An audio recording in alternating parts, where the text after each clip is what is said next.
mandato nga po na nabanggit natin ulit kanina doon sa NRSC. At ubusin muna ang lokal na procurement bago bumili sa labas. Sa madaling sabi po, kikilos lamang ang NFA kapag kailangan para protektahan ang magsasaka, patatagin ang merkado at siguraduhin abot kayang bigas para sa lahat. So pangalawa po sa 5 mandato na nabanggit kanina ay ang regulatory and enforcement function ni NFA. Ang NFA rin ang magiging regulatory arm ng Department of Agriculture para po sa rice industry. Para po magawa ito, ang una pong gagawin ay ang registration. Lahat ng rice industry players, lahat po, kabilang na po dyan ang mga importers, millers, traders, wholesalers, retailers ay kailangan pong magrehistro sa NFA. Pangalawa po, licensing. Lahat ng may negosyo sa pag-angkat, pagproseso, o pagbebenta ng bigas ay dapat lisensyado ng NFA. Next po. Enforcement. Dito po sinasabi may kapangyarihan ang NFA na magpatupad ng regulasyon. Kabilang ang pagpataw ng multa, suspensyon o kanselasyon ng mga lisensya, at pagkumpiska ng stocks kung may hoarding, profiteering, or illegal trading. Pang-apat, monitoring. Regular na susuriin at imo-monitor ng NFA ang lahat ng registered at licensed establishment para matiyak na sumusunod sila sa batas. Ang layunin po natin dito ay isang maayos, disiplinado at patas na rice industry. Okay, ito naman po yung pangatlong mandato ng NFA na napapaloob sa proposed bill natin, ang price stabilization. The NFA will implement calibrated market interventions para maiwasan ang sobrang pagtaas o pagbagsak ng presyo. Maglalabas ang NFA ng rice market bulletins na maglalaman ng indicative price bands para sa palay at bigas batay sa actual na cost of production at market monitoring. Ang mga gabay sa presyo na ito ay magsisilbing batayan ng timing at volume of intervention para matulungan ang merkado na maaaring manatiling matatag. So sa ibang salita po, tutulong ang NFA na mapanatili ang patas na presyo, hindi dehado sa magsasaka at hindi rin lugi ang ating mga mamimili. So ito po yung sinasabi ng ikatlong mandato ng NFA. Pang-apat naman po ay ang calibrated import management.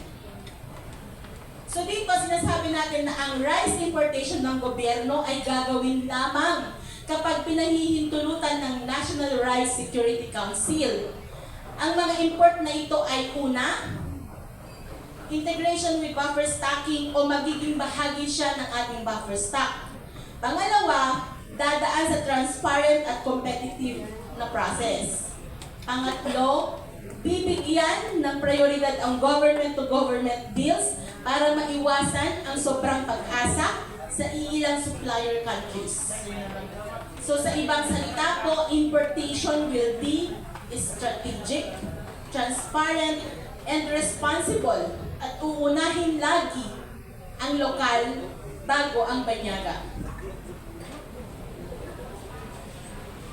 So number 5 naman po, 5 at ikaw huling major mandate na papaloob dun sa ating proposed bill ay ang modernization of operations ng NFA.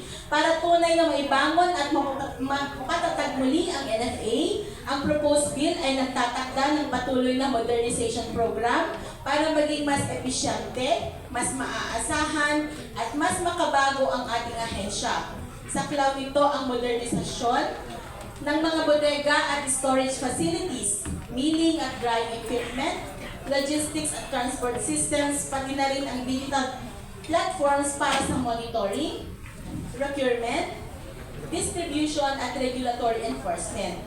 At sinasabi dito na sa loob ng 120 days, mula sa pagpapatupad ng batas, inaatasan ang NFA na magsumiti ng upgrading and rehabilitation plan batay sa nationwide inventory ng lahat ng mga bodega, silo, mills, dryers at ibang pasilidad. In other words, ito po ang magbibigay buhay sa bagong mukha ng NFA, isang modern, responsive, tech-enabled agency na kayang makipagsabayan sa hamon ng panahon habang mas pinapabilis ang serbisyo para sa mga magsasaka at mamimili.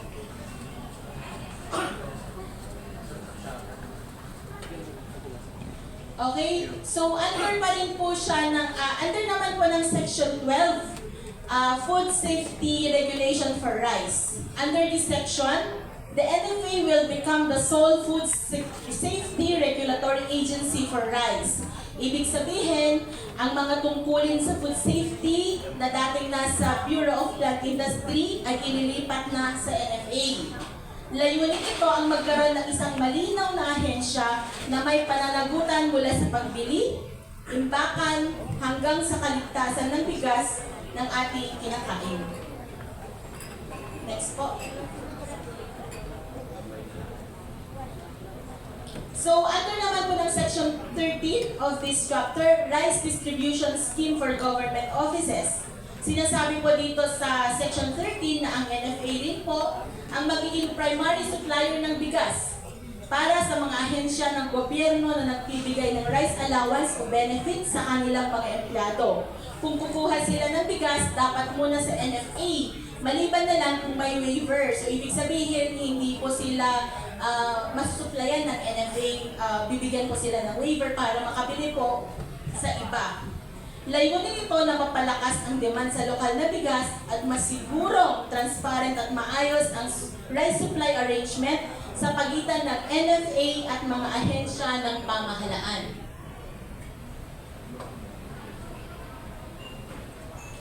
Next po, at last part po ng ating section is Section 14 or Financial Sustainability. Ang Section 14 po ay it ensures that the NFA will be financially sustainable. Magkakaroon ng self-sustaining revolving fund ang NFA. Ibig sabihin po nito, hindi na ito aasa sa subsidiya ng gobyerno. Lahat ng kita mula sa pagbebenta, sa registration fees na nabanggit po kanina, at iba pang legal na pinagkakakitaan ay mapupunta sa fund na ito at gagamitin para sa operasyon ng NFA. Maglalabas din po ito ng quarterly report sa COA, NRSC at Kongreso. Ipopost ito sa website para sa transparency. So ang layunin po natin dito ay isang NFA na may sariling kakayahan na muling tumayo sa sarili ng may pananagutan sa publiko. So in summary po, itong chapter na ito, this proposed reform seeks to rebuild trust and capacity in the NFA to make it modern, accountable, and truly responsive to the needs of both farmers and our consumers. Sa ibang salita din po, hindi po ito pagbabalik sa dati, kundi pagbangon tungo sa bago. Isang NFA na nakikinig, nakikipagtulungan at kumikilos para sa patas na presyo ng palay at abot kayang bigas para sa lahat.